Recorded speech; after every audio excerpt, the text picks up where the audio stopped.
প্রিয় শিক্ষার্থী, আপনাদের স্বাগতম জানাচ্ছি দশম ভিডিও ক্লাসে। আজকের ক্লাসে আমরা দেখব জফলার উচ্চারণ। জফলাই সম্ভবত সবচেয়ে বৈচিত্র্যপূর্ণ ধ্বনি। জফলা যুক্ত হলে এর উচ্চারণে প্রচুর বৈচিত্র্য দেখা যায়। খুব সম্ভবত 6 রকম বা 7 রকম উচ্চারণ হয়ে থাকে এই জফলার, এক এক জায়গায় এক এক রকম। তো আমরা শব্দের শুরুতে জফলা হলে কেমন উচ্চারণ হয় সেটা দিয়ে শুরু করতে পারি। যেমন শব্দের শুরুতে যদি জফলা থাকে, ন্যস্ত একটা শব্দ আমরা উদাহরণ দিলাম, কিংবা ব্যথা, শব্দের শুরুতে এই জফলা থাকলে জফলার পরের ধ্বনিতে যদি অ কিংবা আ থাকে, তাহলে সেই জফলার উচ্চারণটা এর মতো হয়।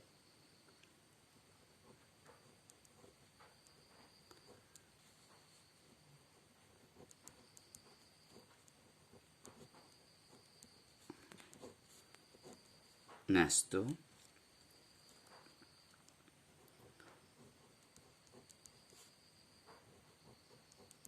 ব্যথা। তাহলে আমরা এটাকে এইভাবে লেখা যেতে পারে যে শব্দের শুরুতে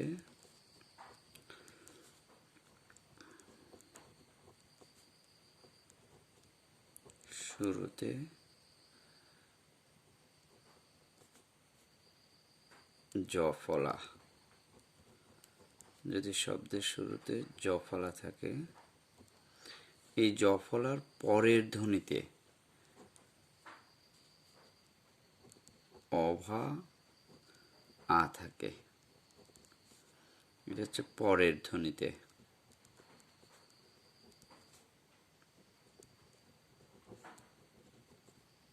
তাহলে জফলার উচ্চারণটা এর মতো হয়। এই এ ধ্বনিটা আমরা দেখেছিলাম এ এবং এ, ওগুলো উচ্চারণের সময় আমরা দেখেছিলাম এই এ ধ্বনিটা কেমন। শব্দের শুরুতে যদি জফলা থাকে, জফলার পরের ধ্বনিতে যদি অ বা আ থাকে, এখানে এই জফলার পরের ধ্বনিটা হচ্ছে, এখানে আমরা দেখতে পাচ্ছি অ ধ্বনি আছে, এখানে আ ধ্বনি আছে। ব্যথা বানানটি একটু খেয়াল করে মনে রাখতে হবে যে ব্যথা বানান লিখতে আকার নেই, কিন্তু উচ্চারণে জফলা আকারের মতো, মানে এ লিখতে যেহেতু জফলা আকারের মতো হয়, সেজন্য এখানে আকারের মতো আছে, লিখতে আকার নেই। তাহলে শব্দের শুরুতে আমরা দেখতে পেলাম যে যদি জফলা থাকে, তাহলে এরপর যদি অভা আ ধ্বনি থাকে, তাহলে জফলার উচ্চারণটা এর মতো হয়। আরেকটা উদাহরণ দেই আমরা, যেমন ব্যবহার, লেখার সময় আকার নেই, উচ্চারণের সময় আছে। ব্যবহার, ঠিক এর উল্টো ব্যাপারটি ঘটে যখন শব্দের শুরুতে জফলা থাকে, এরপর যদি অ আ না থেকে রস্বই দীর্ঘই থাকে, রস্বই দীর্ঘ বা এদের কার চিহ্ন, তাহলে জফলার উচ্চারণটা এর মতো হয়। ওই যে আমরা এ ধ্বনি এবং এ ধ্বনি যেরকম দেখেছিলাম এর উচ্চারণ দেখবার সময়, সেইখানকার এবং আমরা জফলার ক্ষেত্রেই দেখতে পাচ্ছি। ব্যক্তি,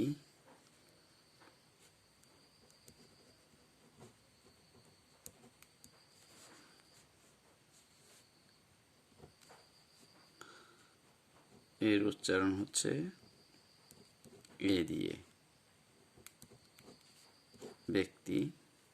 এবং আমরা দেখতে পাচ্ছি যে শুরুতে জফলা, জফলার পর ই ধ্বনি আছে, কিংবা ব্যতীত,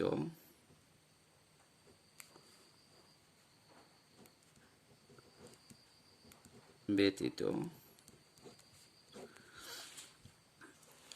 শুরুতে জফলা, জফলার পরে দীর্ঘই আছে, রস্বই দীর্ঘই যেটি থাকুক না কেন, শব্দের শুরুতে জফলা থাকলে এর পরের ধ্বনিতে যদি রস্বই দীর্ঘই এর কোনোটি থাকে তাহলে জফলার উচ্চারণটা হয় এর মতো।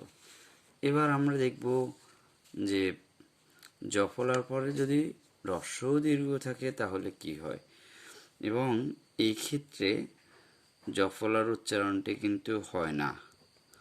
শব্দের শুরুতে জফলা, শব্দের শুরুতে যদি জফলা থাকে, এরপরে যদি রস্ব দীর্ঘ থাকে, সেই ক্ষেত্রে কিন্তু জফলার উচ্চারণটি হয় না, শূন্য লিখতে পারি আমরা, মানে উচ্চারণ হয় না।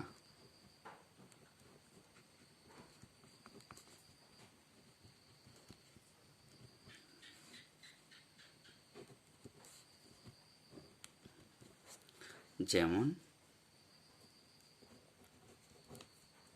দুতি, এর উচ্চারণ লিখতে হয় দুতি, কিংবা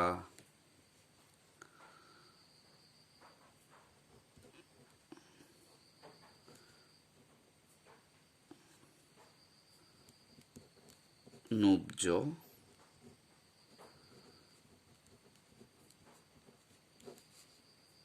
নুব্জ।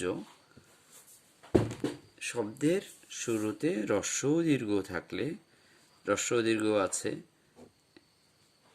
শব্দের শুরুতে, এই রস্ব দীর্ঘ থাকলে জফলার সঙ্গে, তাহলে এই জফলার উচ্চারণটা হয় না। তাহলে আমরা একদম প্রথমেই দেখতে পেলাম যে এই তিনটিতে জফলার উচ্চারণ তিন রকম। প্রথম তিনটি নিয়মে আমরা তিন রকম দেখলাম, মানে শব্দের শুরুতে শুধু যদি জফলা থাকে, জফলার পরের ধ্বনিতে রস্বই দীর্ঘই থাকলে এর উচ্চারণটা হচ্ছে এর মতো। আবার যদি অ আ থাকে পরের ধ্বনিতে, তাহলে দেখা যাচ্ছে যে এর উচ্চারণটা হচ্ছে এর মতো। আবার শব্দের শুরুতে জফলা থাকলে এর সঙ্গে যদি রস্ব দীর্ঘ থাকে তাহলে দেখা যাচ্ছে যে এর উচ্চারণ হচ্ছেই না। শব্দের শুরুতে জফলার এই তিন রকম উচ্চারণ আমরা খেয়াল করছি এখানে। আরেকটি জায়গায় জফলার উচ্চারণ শব্দের শুরুতে এর মতো হয় আরেকটি জায়গায়, সেটা হচ্ছে জফলার সঙ্গে যদি আকার যুক্ত থাকে শব্দের শুরুতে। যেমন এটি এখানে দেখানো যেতে পারে, যেহেতু এটার উচ্চারণটা এর মতো হচ্ছে, এখানে দেখে আমরা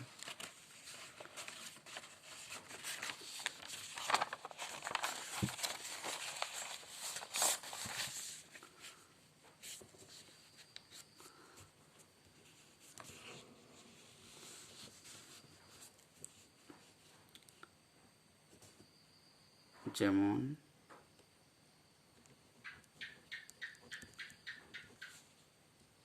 খ্যাত,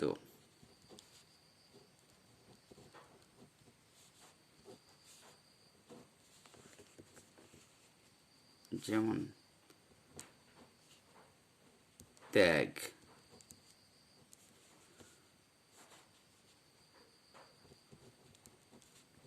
এই দুটো উচ্চারণের ক্ষেত্রে আমরা দেখতে পাচ্ছি যে জফলার উচ্চারণটা এর মতো হচ্ছে। তার মানে শব্দের শুরুতে জফলার সঙ্গে যখন আকার থাকে, শব্দের শুরুতে জফলা এবং এর সঙ্গে আকার, শব্দের শুরুতেই আর কি, শব্দের শুরুতে জফলা এবং এর সঙ্গে যদি আকার যুক্ত থাকে, সেই ক্ষেত্রে জফলার উচ্চারণটা এর মতো হয়। জফলার উচ্চারণটা হয় এর মতো। তারপর আমরা দেখব যদি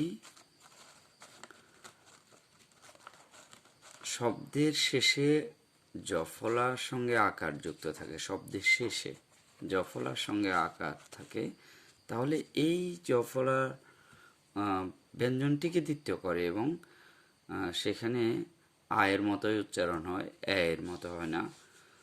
শব্দের শেষে জফলার সঙ্গে, যেমন বিদ্যা, তাহলে এর উচ্চারণ হচ্ছে বিদ্যা। শব্দের শেষে যখন জফলার সঙ্গে আকার যুক্ত থাকে তখন এই জফলা ব্যঞ্জনকে দ্বিতীয় করে দেয় এবং এই আকারটির উচ্চারণ আয়ের মতোই হয়। এটা এর মতো কিংবা এর মতো হয় না। যেমন মিথ্যা,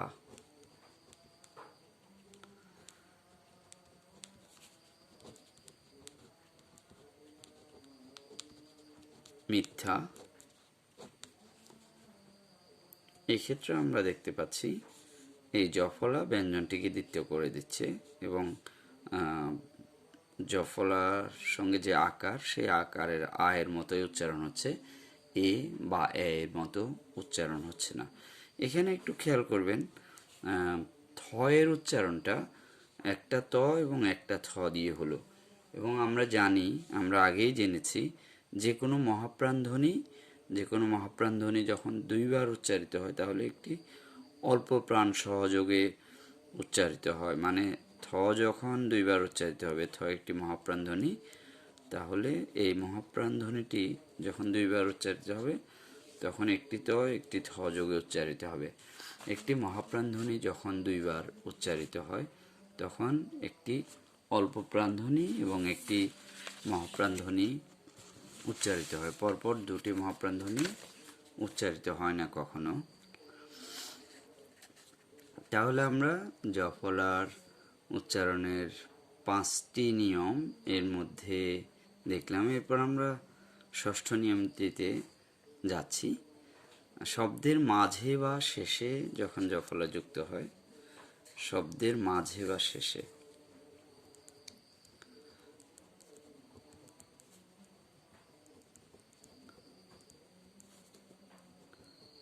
বা শেষে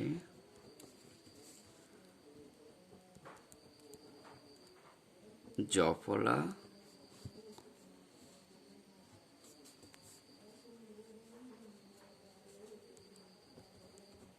উচ্চারিত হয় না,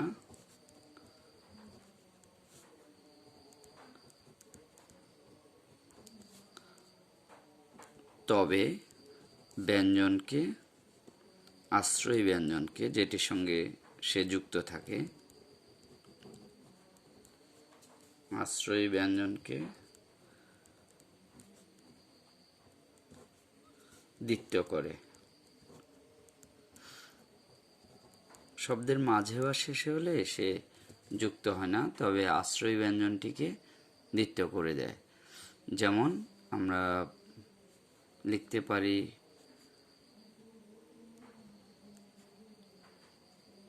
পদ্য,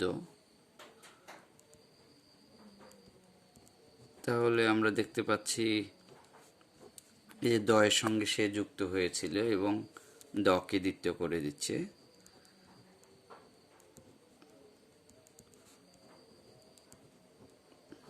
বাক্য কয়ের সঙ্গে যুক্ত ছিল এবং সে ককে দ্বিতীয় করে দিচ্ছে। যেমন মাঝের একটা উদাহরণ দেওয়া যাক এবার। মনে করুন আমরা যখন এই গদ্য শব্দটিকেই উদাহরণ দেওয়া যেতে পারে। আমরা যখন গদ্য পদ্য এইভাবে লিখে এটাকে মাঝে নিয়ে আসবো, তখন এর উচ্চারণ একই রকম থাকবে।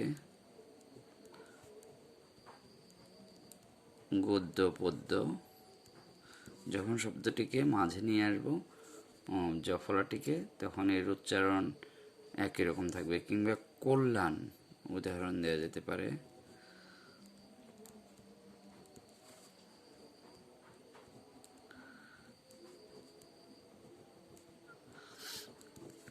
তার মানে আমরা দেখতে পাচ্ছি শব্দের শেষে কিংবা মাঝে জফলা যুক্ত হলে জফলা ব্যঞ্জনটিকে দ্বিতীয় করে দেয় এবং নিজে উচ্চারিত হয় না।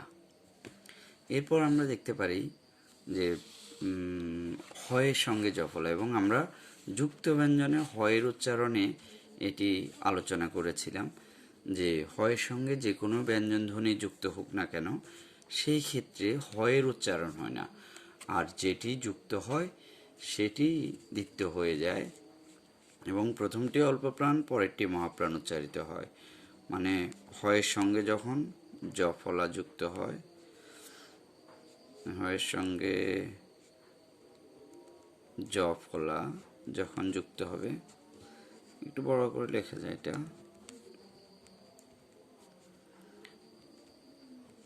জফলা হয়ের সঙ্গে জফলা। যেমন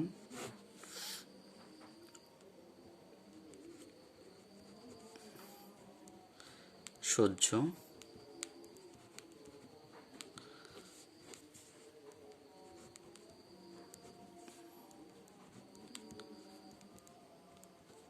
দাহ্য। আমরা যুক্ত ব্যঞ্জনে হয়ের উচ্চারণে দেখেছিলাম যে হয়ের সঙ্গে কোনো যখন ব্যঞ্জন যুক্ত হয় সেক্ষেত্রে হয়ের উচ্চারণটা হয় না, যেটি যুক্ত হয় সেটির দ্বিতীয় হয়। এই ক্ষেত্রে জফলা যুক্ত হয়েছে, তাহলে জয়ের দিতে হবে। এই জফলা এর উচ্চারণ তো আমরা জানি বর্গীয় জয়ের মতো, তাহলে এটি দুইবার হবে, বর্গীয় জটা হবে দুইবার। এখন যেহেতু এটা হয়ের সঙ্গে যুক্ত হয়েছে, দ্বিতীয়টা হবে মহাপ্রাণ, সেজন্য বর্গীয় জ যোগ ঝ এটি হবে। হয়ের সঙ্গে যখন যুক্ত হয় তখন এইরকম রূপ হবে যে প্রথমটি অল্প প্রাণ হবে এবং দ্বিতীয়টি মহাপ্রাণ হবে। হয়ের সঙ্গে যুক্ত হলেই এই ব্যাপারটি ঘটে, এবং আমরা যুক্ত ব্যঞ্জনে হ ধ্বনির উচ্চারণে এই নিয়মটা দেখেছিলাম। আমরা জফলার সর্বশেষ নিয়মে যাচ্ছি, সেটা হচ্ছে যখন তৃতীয় ব্যঞ্জন হিসেবে বা যুক্ত ব্যঞ্জনে জফলা উচ্চারণ হয়, জফলা যুক্ত হয়, তখন তার উচ্চারণ হয় না এবং সে দ্বিতীয়ও করে না, কোনো রকম প্রভাব ফেলে না। আমরা লিখতে পারি যুক্ত ব্যঞ্জনে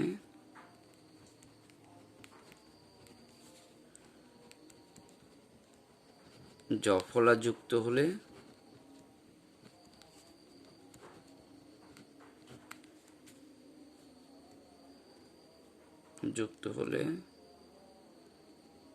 তা উচ্চারিত হয় না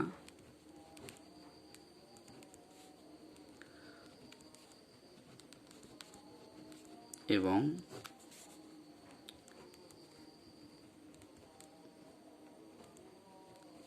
ব্যঞ্জনকে দ্বিতীয় করে না।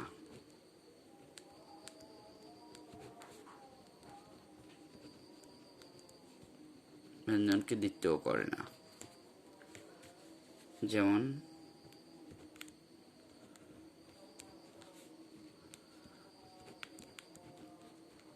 কণ্ঠ, এই ক্ষেত্রে আমরা দেখতে পাচ্ছি যে জফলাটির বাদ দিয়ে আগের অংশটির উচ্চারণ হচ্ছে। এটি ব্যঞ্জনকে দ্বিতীয় করছে না, আবার নিজেও উচ্চারিত হচ্ছে না। এবং দন্ত এই শব্দটাতেও আমরা তা দেখতে পাচ্ছি।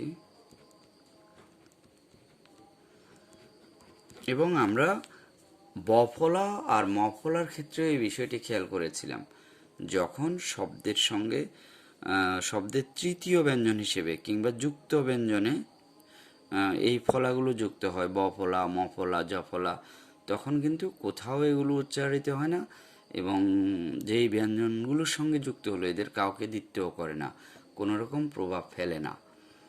এই হচ্ছে জফলার উচ্চারণ। জফলার উচ্চারণে আমরা দেখতে পেলাম বেশ বৈচিত্র্যপূর্ণ এবং 7 রকম বৈচিত্র্য এর মধ্যে রয়েছে। আপনারা একটু মনোযোগ দিয়ে জফলার উচ্চারণটা খেয়াল করবেন এবং বারবার চর্চা করলে আশা করি আপনাদের বিষয়টি আয়ত্তে চলে আসবে। আপনাদের আজকে এখানেই শুভেচ্ছা জানিয়ে শেষ করছি।